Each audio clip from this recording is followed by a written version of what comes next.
Halo, selamat pagi pemirsa. Apa kabar Anda di pagi hari ini? Senang sekali saya Heri Orun kembali menjumpai Anda dalam Berita Papua hari ini. Dan telah kami siapkan beberapa berita teraktual dan terpercaya, dan 3 berita utama telah kami sajikan untuk Anda.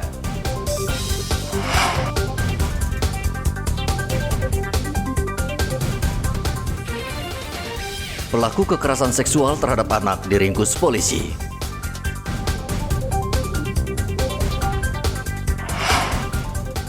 Dua pencuri motor di Merauke nyaris diamuk massa karena gagal mencuri.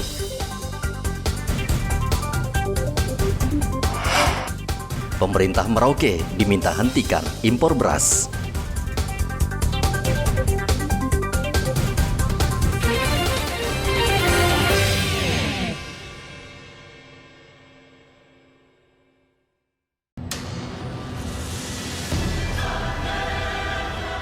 Kasus kekerasan seksual terhadap anak di bawah umur terjadi di Merauke, Papua Selatan. Dan pakaian dalam ini adalah bukti kejahatan pelaku bernama Meki.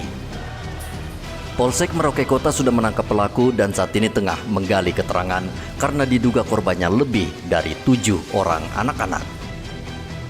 Dari hasil pemeriksaan sementara, pelaku diduga sering menonton film porno sehingga sulit menahan nafsu. Kapolsek Merauke Kota AKP Teguh mengatakan korban pertama adalah teman sepermainan pelaku. Ia meminta korban tidak melapor ke polisi dengan mengancam akan mengunggah foto bugil korban di media sosial. Penangkapan maupun perbuatan yang bersangkutan itu dimulai dari pengeditan foto. Foto diambil dari berbagai sumber, foto yang tidak senonoh, kemudian diedit, diambil bagian kepala, kemudian disatukan. Foto itu yang kemudian dia kirim via inbox langsung menuju ke korban-korban yang dimaksud itu. Nah, kemudian mengancam kalau kamu tidak mau mengirim foto atau tidak mau datang kepada saya akan publikasi, saya akan share, saya akan sebarkan ini foto ini. Pasalnya sendiri kami terapkan 81 ayat 2, Undang-Undang Nomor 23 2022 tentang perlindungan anak. Untuk ancamannya kurang lebih maksimal 15 tahun ya. Maksimal 15 tahun.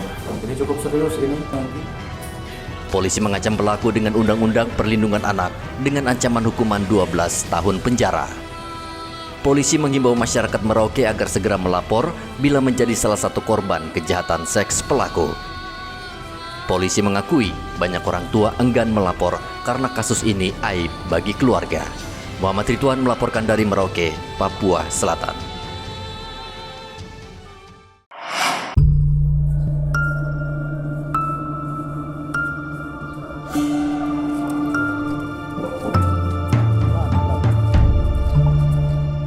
Pencuri motor di Kampung Semangga, Merauke, Papua Selatan nyaris diamuk warga. Monda, pemuda berusia 25 tahun, bersama Sylvester temannya hendak mencuri motor di kawasan Semangga. Mereka terpergok saat kendaraan yang akan dicuri tidak berhasil dinyalakan. Alhasil warga menangkap keduanya. Pagi kurang lebih jam 3.00 WIT di Semangga Jaya adanya pencurian curanmor dan sudah berhasil diamankan oleh masyarakat yang saat ini sudah ada di Polsek Merauke Kota. 2 pelaku ada di belakang saya. Untuk inisial yang pertama pelakunya inisial S, yang kedua inisial M2S. Setelah polisi mengembangkan kasus ini, ternyata sepeda motor yang digunakan kedua pelaku adalah sepeda motor hasil curian. Warga diminta waspada dan diimbau melapor ke polisi dan tidak bertindak sendiri. Muhammad Ridwan melaporkan dari Merauke, Papua Selatan.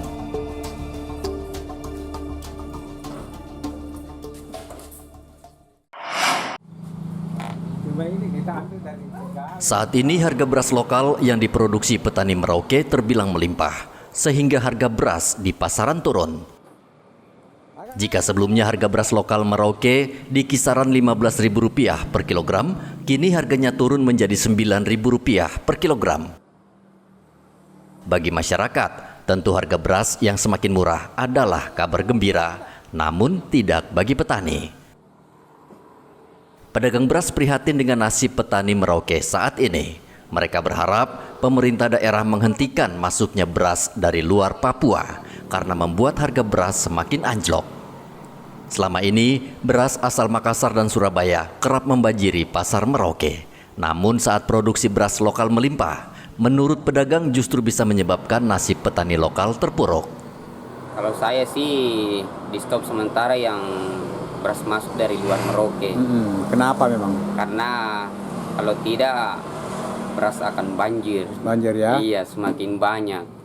Jadi beras nanti turun. Kasihan petani juga kalau tidak di stop dari luar. Gitu ya. Sementara. Tapi ya. sementara masih banyak ini pedagang yang datangkan dari luar juga. Saya dengar sih masih banyak yang datangkan dari Pulau Jawa dengan Pulau Makassar. Makassar ya? Iya. Menurut pedagang saat ini masih ada sebagian kecil pengusaha di Merauke yang masih mendatangkan beras dari luar Papua, sehingga stok beras di Merauke melimpah, sehingga harganya turun drastis. Muhammad Ridwan melaporkan dari Merauke, Papua Selatan.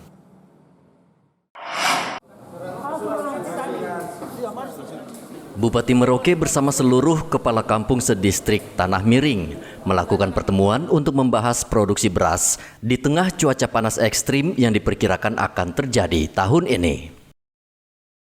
Hal ini menjadi perhatian serius pemerintah daerah karena Kabupaten Merauke merupakan sentra pertanian dan salah satu penghasil beras nasional. Bupati mengimbau petani saat panen agar tidak menjual seluruh berasnya ke pasaran dan menyimpan sebagian stok beras untuk mengantisipasi cuaca panas ekstrim yang sudah melanda sejumlah negara di ASEAN. Oke, bersama dengan seluruh kepala kampung dari distrik Tanah Miring yang mewakili teman-teman kepala kampung di beberapa KSP, kawasan sentra produksi pangan.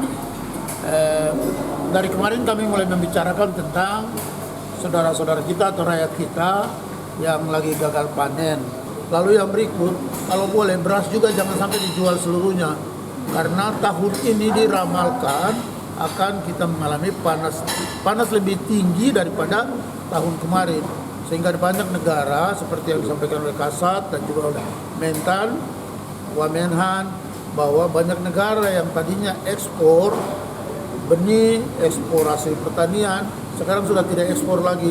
Jadi tetap mereka tahan, mereka close ekspor untuk jadikan cadangan pangan mereka, mengantisipasi minus pangan di panas yang akan datang di tahun ini. Begitu. Jadi harap kepada para petani juga, kalau boleh hasil produksi yang ada jangan sampai dijual semua, diatur baik sesuai dengan kebutuhan.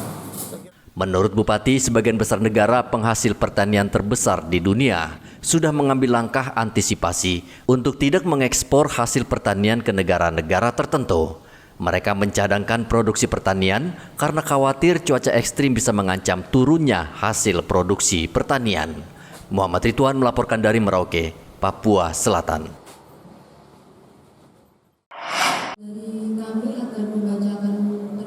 Setelah terpilih menjadi anggota DPRD, sesuai aturan PKPU nomor 52, anggota dewan yang terpilih dalam pemilu wajib melaporkan harta kekayaan ke KPU. Ketua KPU Merauke, Roske Bubun mengatakan, laporan kekayaan atau LHKPN merupakan kewajiban yang harus dipenuhi sebelum anggota dewan mengabdikan diri sebagai wakil rakyat. LHKPN ini selambat-lambatnya sudah harus diserahkan ke KPU 2 bulan setelah penetapan. Kami ingatkan untuk calon terpilih sesuai dengan PKPU 6 pasal 52 bahwa calon terpilih wajib, bukan berarti bahwa ini akhir kemudian calonnya sudah lupa bahwa sudah penetapan, bahwa sesuai dengan pasal 52 bahwa calon wajib menyampaikan laporan harta kekayaan penyelenggara negara dan tanda terima dari laporan LHKPN harus disampaikan ke KPU 21 hari sebelum pelantikan Bapak Ibu sekalian sebagai anggota DPR nantinya. LHKPN merupakan proses akhir dari sejumlah tahapan yang harus dijalani anggota dewan sebelum bertugas. KPU akan memberikan kesempatan bagi anggota dewan terpilih hingga batas waktu yang ditentukan. Jika belum ada anggota dewan yang belum melapor, KPU akan mendatangi yang bersangkutan untuk meminta langsung LHKPN sesuai peraturan KPU. Muhammad Ridwan melaporkan dari Merauke, Papua Selatan.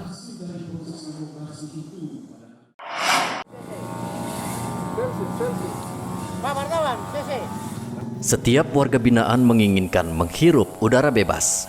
Namun mereka harus terlebih dahulu menjalani proses asimilasi. Lembaga Pemasyarakatan Merauke, Papua Selatan saat ini mendampingi 24 warga binaan yang sedang menjalani proses asimilasi sebelum mereka menikmati udara bebas. Salah satu kegiatan yang harus mereka lakukan adalah karya bakti di lingkungan Dinas Kesehatan Merauke. Kegiatan ini merupakan wujud kepedulian dan kebersihan terhadap lingkungan. Warga binaan mengaku kegiatan ini sangat bermanfaat bagi mereka ketika nanti kembali ke masyarakat. Harapan kami dalam mengikuti asimilasi ini dapat membina diri kami untuk menjadi orang yang baik dan kembali kepada masyarakat. Masyarakat dapat menerima kami sebagaimana layaknya kami bisa dipandang sebagai manusia yang telah berubah, yang telah sadar, kemudian bisa diterima di masyarakat. Jadi kami selesai pekerjaan ini, kami kembali, mudah-mudahan kami bebas kembali jadi orang yang baik, supaya kami membawa nama lapas ke kabupaten masing-masing di kampung, distrik, membawa nama baik. Mudah-mudahan kami bebas, masyarakat bisa terima kami dengan baik, supaya kembali jadi orang yang baik. Kalapas Merauke Gustaf Rumaikewi mengatakan kegiatan ini merupakan bekal bagi warga binaan agar tidak canggung ketika kembali hidup bermasyarakat. Sudah 2 hari kita lakukan pembersihan di Dinas Kesehatan ini. Kita juga dalam program pembinaan ini agar dalam mereka bereintegrasi, kalau di dalam istilah pemasyarakatan, di reintegrasi ini mereka belajar bagaimana juga bisa melihat pertama membersihkan lingkungan, melihat mungkin sampah yang dibuang saja. Hari ini dia angkut, dia pungut sampah, dia bersih-bersih. Kita berharap dia menjadi agen kemudian ketika dia bebas, bahwa dia bagian dari lingkungan masyarakat yang harus juga menjaga lingkungan masyarakat dan punya kepedulian terhadap lingkungan. Tetapi mereka juga dipersiapkan untuk nantinya kembali ke masyarakat, itu mereka bisa diterima karena mereka sudah mulai lewat proses-proses resosialisasi ini. Mereka bagaimana berinteraksi, bagaimana dia melihat keadaan, kemudian dia harus bisa menyesuaikan untuk nantinya ketika dia kembali dia tidak kaku dalam bersosial. Program Dinas Kesehatan membersihkan lingkungan ini sudah memasuki hari kedua. Seluruh warga binaan yang akan bebas ini tampak serius mengikuti program ini karena mereka sudah tidak sabar lagi ingin bertemu keluarga. Mereka juga berharap jika sudah keluar dari lapas, ada instansi atau lembaga lain yang mau membuka diri bagi mereka untuk bekerja dan mandiri. Muhammad Ridwan melaporkan dari Merauke, Papua Selatan.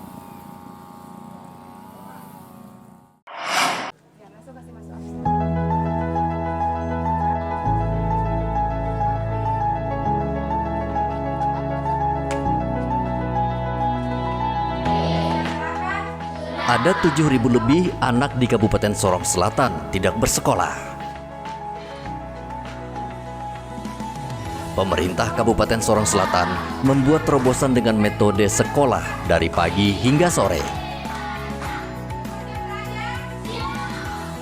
Bupati Sorong Selatan Samsudin Anggi Guli mengatakan program ini akan diterapkan di seluruh kecamatan. 62.000 di tanah Papua, di Sorong Selatan itu 7.300 anak-anak asli Papua yang usia sekolah, tidak sekolah, dia sudah sekolah tapi dia putus sekolah. Nah itu di bidang pendidikan ya. Itu data tahun berapa? Itu data statistik. Ya. Terbaru ya? Iya, terbaru ya. Statistik bisa dibuka juga, bisa dilihat. Nah itu kita 7.000 lebih. Nah ini persoalan besar pendidikan. Kenapa persoalan? Karena mereka ini nanti punya usia, anak SD, SMP, mereka punya usia produktif nanti di tahun 2045. 2055 sisa berapa tahun? 20 tahun lagi. Sekarang 2023, 2055 berarti 20 tahun.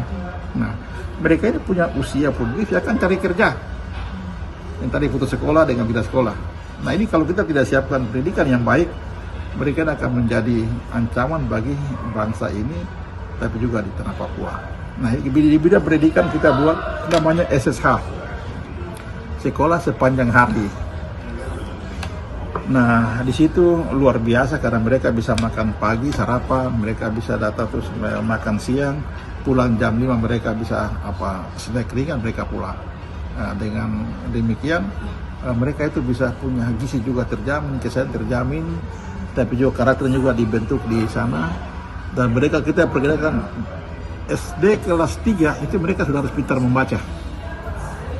Mereka pintar membaca, kelas 6 selesai mereka sudah dengan mahir bisa bahasa Indonesia yang baik.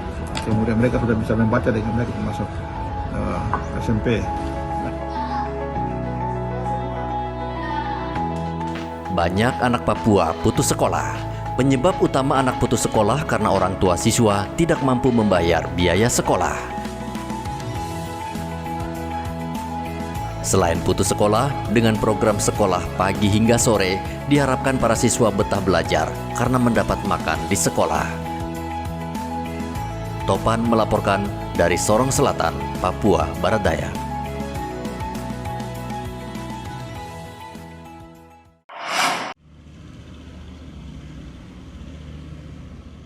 Pemerintah Provinsi Papua melepas pengiriman perdana 10 ton biji kakao Jayapura melalui pelabuhan. 10 ton biji kakao dikirim ke Surabaya, Jawa Timur. Penjabat Sekda Provinsi Papua Derek Hegemur mengatakan biji kakao ini merupakan hasil dari Gapoktan Nawatuna Baru, Kabupaten Jayapura di bawah pendampingan pemerintah Provinsi Papua melalui Dinas Perkebunan dan Peternakan setempat. Di bidang perkebunan kita mengekspor biji kakao. Ini menunjukkan bahwa Papua sedang berkembang, sedang berjalan ke arah yang lebih baik. Kita berkembang ke arah lebih baik karena kita ingin bahwa rakyat berproduksi. Kita punya sumber daya alam, utamanya tanah begitu luas.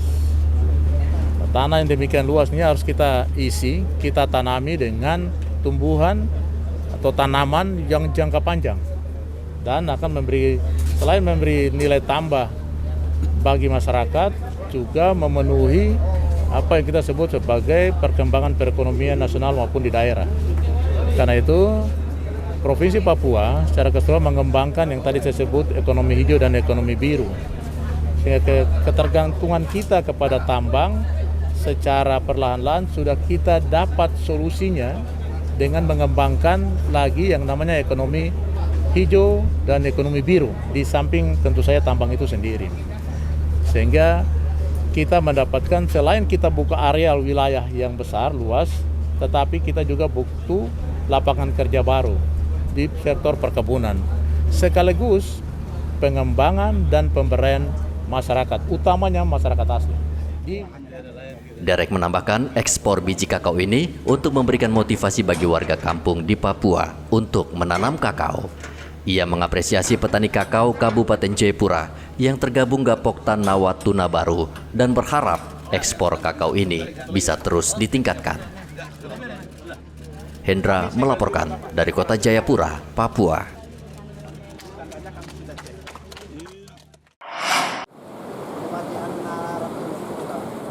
Warga yang bermukim di sepanjang pesisir pantai Binaloka hingga pantai Payung Merauke mulai khawatir dengan berkurangnya tanaman mangrove atau bakau yang tumbuh di kawasan pesisir.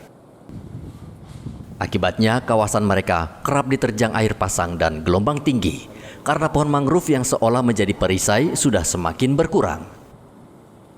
Warga khawatir dengan kondisi ini karena selain akan berdampak negatif bagi perekonomian warga, gelombang tinggi dan air pasang mengancam keselamatan mereka. Untuk itu, mereka bertekad menjaga pohon mangrove di sepanjang Pantai Payung dan Binaloka. Kan dulu sudah ada mangrove yang ditanam sudah banyak ya? Iya. Sekarang di mana itu semua itu, Pak? itu dibunuh oleh ombak. Ombak, jadi ombak yang bawa ini ya. Iya. Nah sekarang ini kan Pak Kasat mau tanam mangrove ya, banyak ya. Iya. Nah apa tanggapan Bapak sebagai warga di Payum ini? Kami bangga. Bangga. Baik kita sebagai masyarakat rawat tanaman yang itu. Dan aman juga ya. Dan aman juga. Tidak kena air laut lagi. Iya. Bapak Maksi, ini kan dulu mangrove banyak ya? Iya, ya. Ah, terus dia di mana sekarang itu mangrove? Pengarah ombak itu yang dia sudah. Oh, air besar itu ya, pembongkaran. Nah, sekarang ini Bapak Kasat ini, Bapak tentara mau tanam mangrove ini banyak kan? Iya. Nah, Bapak Maksi sebagai warga pantai ini apa harapan Bapak ini? Nah, untuk kedepannya supaya bisa melindungi pantai. Oh, supaya bisa warga juga bisa aman dari laut ya. Jadi sebagai warga nanti akan merawat kah? masih rawat. Merawat ya. Pohon mangrove sangat bermanfaat, menyerap emisi karbon dan mencegah abrasi pantai. Selain itu, tanaman ini juga bisa menjadi tempat wisata serta untuk membudidayakan biota laut sehingga bisa meningkatkan perekonomian masyarakat. Muhammad Ridwan melaporkan dari Merauke, Papua Selatan. Pemirsa, informasi tadi mengakhiri jumpa kita dalam Berita Papua hari ini. Saya Heri Orun, mewakili seluruh kerabat kerja yang bertugas, mengucapkan terima kasih untuk kebersamaan Anda. Selamat pagi, selamat beraktivitas, dan wanyam.